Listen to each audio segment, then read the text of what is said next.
inauguration, President-elect Trump said he's getting straight to work once he's sworn in. Within hours of taking office, I will sign dozens of executive orders, close to 100 to be exact, many of which I will be describing in my address tomorrow.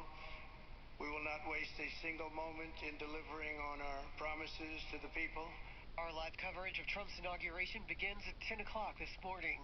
And with Trump set to take office later today, a recent Fox News poll shows he's going into the White House with an already massive 52% approval rating. That's a higher number than Trump has seen at any other point in his political career.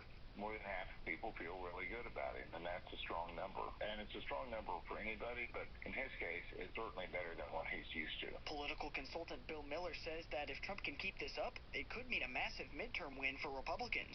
He's starting in a good place, and if he does well, he'll maintain that number or close to it, and that's a real boost for Republican chances, no question about it. Miller says Trump can maintain that 52% by simply getting inflation under control and keeping America out of war. Ethan Buchanan, News Radio 1200 WOAI. President Biden has issued preemptive pardons for Dr. Anthony Fauci, Joint Chiefs of Staff Chairman General Mark Milley, and members and staff of the House January 6th committee in the final hours of his presidency.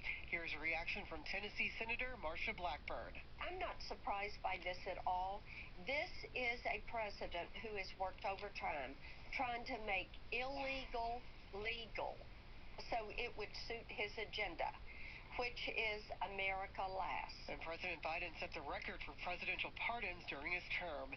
The Israeli Defense Forces have received 3 female hostages from Hamas, as outlined in the Gaza ceasefire deal currently in effect. Here's President Biden. We pray for them and their families. They're going to be a long recovery ahead. By the 16th day of the deal, talks will begin in the second phase. This phase includes the release of Israeli soldiers and a permanent end of the war. In exchange for the 3 hostages released, Israel will release dozens of Palestinian detainees. A San Antonio jury says Bill Miller Barbecue was negligent for serving a woman scalding hot barbecue sauce. The jury deliberated for less than 2 hours on Friday before reaching the unanimous verdict, calling for Bill Miller to fork over almost $2.8 million for pain and suffering. 19-year-old Genesis Bonita says she hopes the verdict sends a message. I just hope Bill Millers can be more,